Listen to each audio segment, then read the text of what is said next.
À 27 ans, je débutais mon entreprise avec la passion de réussir pour passer plus de temps avec mes enfants. Cependant, je retombais dans le cycle du surmenage. Le manque de temps devint une réalité. En fait, c'est une réalité pour beaucoup d'entre nous. Dans le vlog d'aujourd'hui, je vais te proposer des solutions à ce problème. Je t'invite à amener papier et crayon parce qu'on va faire une introspection. On va se partager nos pensées. Ensemble, on va reprendre le contrôle du temps aujourd'hui. C'est un rendez-vous.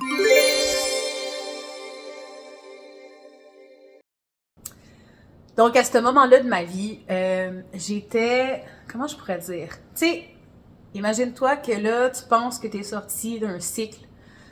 Je pensais que j'étais sortie d'un cycle quand même un peu répétitif, un cycle où j'étais perdue. Puis là, je sentais que je m'étais retrouvée, j'avais retrouvé ce côté-là de moi que je n'avais jamais vu avant, que je voulais être entrepreneur, vous vous rappelez? Alors, là, j'étais déterminée après ça à focusser là-dessus jusqu'à temps que ça arrive. Un coup, c'est arrivé, puis que j'étais assis dans mon deuxième rêve d'être entrepreneur. Ben, en fait, c'était mon troisième rêve, parce qu'il y a aussi le rêve que j'avais eu mes enfants. Bon, alors, quand j'étais rendue là, je me suis aussi perdue, sans m'en rendre compte. Je suis rembarquée dans la spirale dont je m'étais dit que je ne rembarquerais pas, de trop travailler puis m'éparpiller. Fait que, même si je commençais à comprendre les concepts de minimalisme, même si je commençais à justement avoir une routine bien-être, puis tout ça qui s'installait de plus en plus, puis qui m'amenait une certaine balance, mais reste que souvent, je me disais, j'ai pas le temps, j'ai pas le temps, j'ai pas le temps, j'ai pas le temps, j'ai pas le temps, parce que je carburais encore beaucoup trop au stress. Mais je m'en rendais pas compte, parce que souvent, ça peut devenir une nouvelle réalité. Ça fait tellement longtemps qu'on est dans cette réalité-là qu'on s'en rend pas compte. Par exemple, je vais vous poser une série de questions, puis juste répondez à l'intérieur de vous si par oui ou par non, OK? Êtes-vous plus stressé que vous pensez? OK? Je te pose ça. Donc, peut-être que tu vas me dire pas tant que ça, mais peut-être que c'est ce que tu vis toi aussi. Fait que, par exemple, es-tu souvent agité physiquement et mentalement et tu te sens éparpillé, plus facilement irrité et tu as moins de patience? Est-ce que ça décrit bien, en général? Est-ce que tu ressens, du stress, des palpitations, une certaine agitation comme anxiété fréquemment? Est-ce que tu te sens souvent de plusieurs choix, souvent indécis quant à tes choix de vie, donc tu procrastines ou tu n'avances pas véritablement au rythme que tu aimerais? Fait que c'est un peu en montagne russe, c'est comme soit que tu y vas à fond, puis là, oh mon Dieu, t'es plus capable. Ou tu y vas encore à fond, puis là, oh mon Dieu, tu te rappelles même plus pourquoi tu t'en vas là, parce que dans le fond, ça va-tu vraiment marcher? Comme, est-ce que tu as un peu ce rythme-là? Est-ce que tu t'inquiètes souvent pour des petites choses qui semblent être une montagne? Est-ce que tu es attiré par la consommation accrue de certaines substances? Parce que c'est prouvé quand même que lorsqu'on vit avec un stress chronique, et souvent de façon inconsciente, une des étapes, c'est qu'on va tomber dans la consommation, que ce soit de caféine, que ce soit d'alcoolisme, de drogue autre, pour continuer à être dans cet état de persévérance, de je me push, j'y vais vers l'avant, let's go, je suis dans le combat, je fuis quelque chose que je ne veux pas revenir en arrière, j'y vais à fond, puis on s'en rend pas compte, on est dans le système sympathique à fond la caisse. Est-ce que c'est ton cas? Est-ce que tu as plus tendance à l'isolement ces derniers temps parce que tu es focus à trop travailler ou peut-être tu as des épisodes dépressifs, ça peut être un des symptômes aussi quand tu es rendu dans un stress chronique. Est-ce que tu manques de concentration, de troubles de mémoire? Est-ce que tu sens que ta digestion, ton sommeil et ou ton appétit se sont un peu dégradés ces temps-ci ou depuis un certain moment? Est-ce que tu ressens plus de tension musculaire dans ton corps qui n'était pas là avant? Par exemple, tu te lèves et tu es comme « Ah, tu sais, c'est rendu normal d'avoir mal dans le dos maintenant. C'est normal, je prends de l'âge. » C'est comme « Mais c'est pas normal. » Ton corps te parle, il y a quelque chose qui se passe là-dedans puis qui mérite d'avoir de l'attention puis qui mérite d'être relâché. Cette tension-là mérite d'être relâchée. C'est ton corps qui te crie genre « Hey, j'ai besoin que tu m'écoutes, là, il y a de quoi qui marche pas. Je suis pas alignée. » Est-ce que tu te sens parfois prise de vertige? Des fois, on peut se sentir vraiment overwhelmed, mais aussi, comment je pourrais dire, étourdi par tout ça, mais ça peut se répercuter aussi par des étourdissements corporels. Alors, fait intéressant, selon l'étude du ministère de la Santé et des Services sociaux, un peu plus du quart de la population de 18 ans et plus éprouve un stress quotidien élevé qui impacte négativement notre sentiment de bien-être dans les sphères de nos vies. 27% des femmes de 18 ans et plus éprouvent un stress quotidien élevé. Les femmes sont proportionnellement plus nombreuses que les hommes à éprouver un stress quotidien élevé. Cela ne peut signifier qu'une chose, notre mode de vie doit changer. En effet. Alors, comment que le stress, comment ça t'impacte le stress? Mais d'abord, j'aimerais ça, parce que là, je me suis pris beaucoup de notes pour ce vlog-là, parce que parler de stress, pour moi, c'est comme quand même assez passionnant. Puis je trouve ça important de vous donner des vrais faits, parce que je trouve qu'on n'est pas assez informé. C'est quoi le stress? Ah, je suis stressée, tu sais, c'est comme ça veut dire que c'est bon signe, ça veut dire que je réussis, tu sais. Ça a été longtemps vénéré, là, le fait de dire oh my god, je cours après mon temps, oh my god, je suis tellement occupée. OK, mais pourquoi?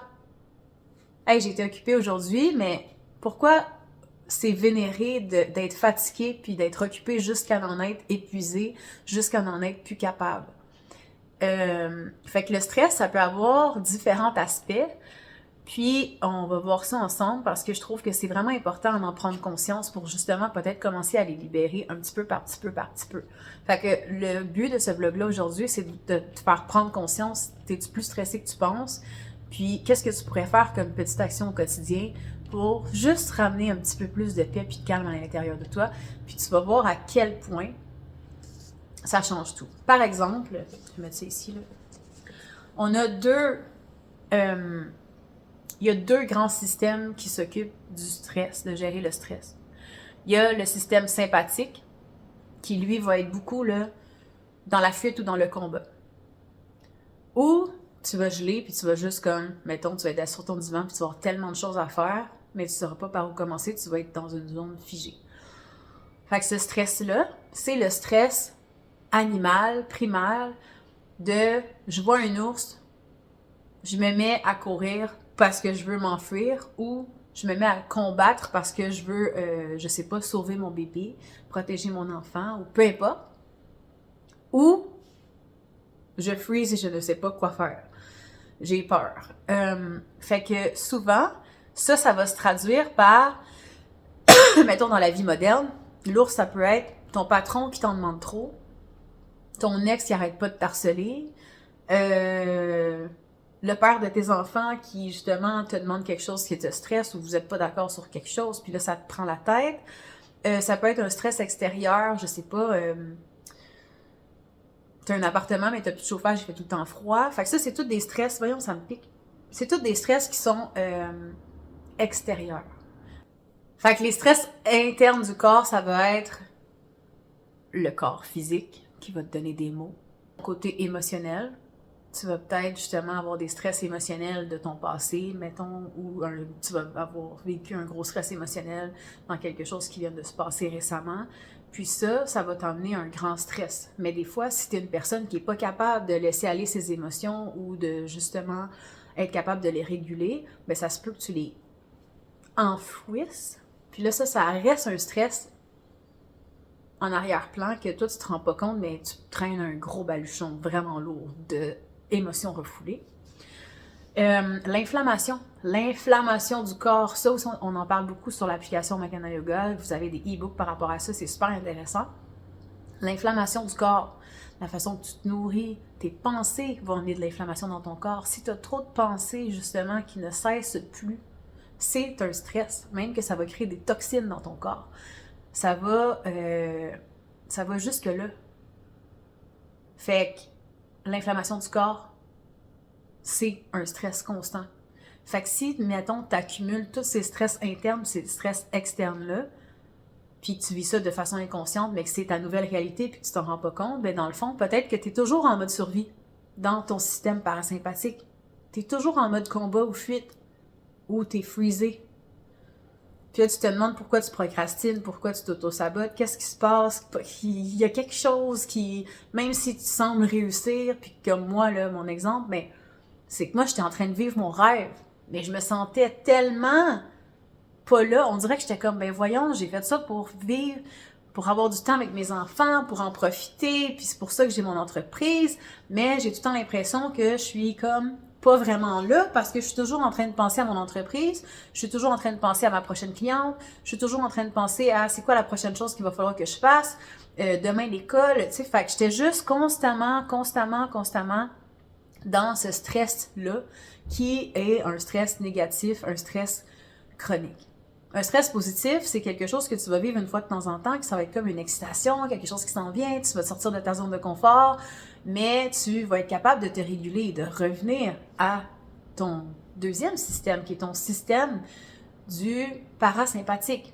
Ton système parasympathique, il va t'amener dans un état de guérison, d'oxygénation, de récupération, de régulation du rythme cardiaque. Fait que ce système-là, quand il est activé, tu vas être dans ton état de créativité, en mode solution, confiance, abondance, possibilité de rayonnement. C'est dans cet état qu'on change nos croyances limitantes, qu'on travaille sur notre enfant intérieur, qu'on sent en sécurité. Puis le système nerveux est régulé, donc on se sent en confiance. Puis souvent, dans moi, ce que j'ai vécu, c'est qu'au début, j'étais tellement habituée de vivre dans les extrêmes pour vivre des « Oh mon Dieu, c'est comme exaltant » parce que là, t'es comme sur de l'adrénaline constante. Fait que c'est comme tout ce que tu vis est amplifié, mais après ça, il y a des gros downs. Mais après ça, ils sont amplifiés, puis il y a des gros downs. Fait que quand au début, tu régules ton système, puis tu commences à vivre dans une certaine balance, un certain équilibre, mais ton quotidien peut paraître un peu plus terne, mais c'est juste une perception. Pas parce que t'es plus calme, pas parce que tu y vas plus lentement, pas parce que tu respectes ton rythme, que ça veut dire que tu n'es pas productif, que ça veut dire que ce que tu fais ne fonctionne pas. Au contraire, comme je disais dans l'autre vlog, tu vas mieux choisir parce que tu vas être consciente de ton énergie. OK, moi, aujourd'hui, c'est ça ma limite. Je respecte mon corps, je respecte mes émotions, je respecte toute mon entièreté globale de qui je suis puis comment que je me sens aujourd'hui. J'ai mes objectifs importants, mes priorités. Comment je peux faire en sorte que les deux se rejoignent en état de balance? C'est comme ça qu'on devrait voir les choses. OK, bien aujourd'hui, je peux faire ça. Si j'ai encore de l'énergie à la fin de la journée, je peux me permettre de faire ça, mais si je vais au-delà de ça, je vais pas me respecter, je vais le remettre à une autre journée. Donc, c'est de faire son horaire du temps, puis de respecter ça. D'être capable de dire aux enfants ou aux chums ou à l'ami, « Hey, tu sais quoi, aujourd'hui, c'est comme pas le moment parce que ma priorité, c'est de travailler là-dessus. » Ou de dire à l'enfant, « Regarde, maman a besoin de ce temps-là pour elle.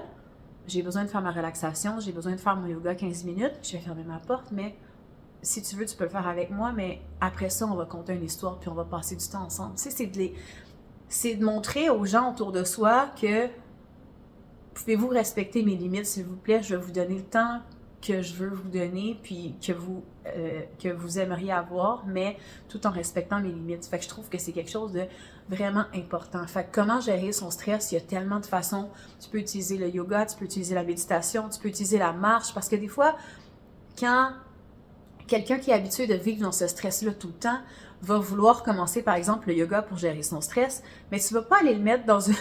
tu vas pas aller dans une posture que tu vas rester pendant 5-6 respirations sans bouger, parce que là, toi, tu es habitué d'être comme tout le temps stimulé, surstimulé. Fait que tu vas avoir besoin d'aller chercher une routine plus comme le vinyasa ou d'aller faire une méditation en mouvement. Tu vas aller marcher, puis tu vas respirer, tu vas dire un mantra en même temps que tu marches. Parce que il faut que tranquillement, tu te ramènes à un état où est-ce que tu es capable de t'asseoir puis d'être confortable. Mais au début, tu peux pas juste le faire directement parce que ça se peut que ça te sorte trop de ta zone de confort. Fait que tu vas juste comme, non, tu vas te fermer, ça marchera pas. Fait qu'il faut vraiment que tu t'écoutes puis que tu trouves tranquillement ton rythme à toi à travers tous les outils qui sont possibles. Donc, j'ai en pré-vente en ce moment, il y a 2 choses que je vais t'offrir aujourd'hui. Je vais t'offrir un e-book gratuit que tu peux télécharger en dessous de cette vidéo-là. C'est les 6 clés pour gérer ton stress, pour réguler ton système nerveux. Donc, tu peux aller télécharger complètement gratuitement. Le deuxième, c'est que je t'invite au pré-vente de mon programme sur la gestion du stress et la régulation du système nerveux. C'est quelque chose que je vais mettre en super petit prix. Donc, tu vas avoir plus que 50% de rabais si tu l'achètes aujourd'hui. C'est un code promo qui va durer 24 heures. On va commencer le programme en janvier. Et puis, c'est un petit programme, facile à faire, rapide. Tu vas y avoir accès tout le long que le site web va être en vie. Puis, c'est un must-have. Tout le monde devrait avoir ces connaissances-là, puis cette façon-là de s'autoréguler au niveau du stress interne et externe. D'avoir ces outils-là pour justement affronter le quotidien, c'est une mine d'or. On devrait l'apprendre à l'école. Moi, j'avais commencé à apprendre ça au cégep, ça avait changé ma vie. Mais avant vraiment que je l'intègre, ça m'a pris plusieurs fois. Ça m'a pris plusieurs fois de l'étudier puis de le comprendre. Fait que tu sais, c'est un petit programme qui va être facile à faire, facile à comprendre, facile à pratiquer, mais c'est aussi un programme que tu vas pouvoir revisiter pour comme aller voir puis comprendre peut-être une autre couche, puis une autre couche, puis une autre couche. Fait que voilà. Fait que je vous invite à aller suivre les liens en bio. Puis ça va tellement me faire plaisir de vous en parler plus en profondeur parce que c'est un sujet ô combien important, non seulement pour soi, mais aussi après ça pour partager autour de soi, que ce soit dans ta tribu, ta famille, au travail, tellement. Fait que on se voit demain pour un prochain compte. Bye!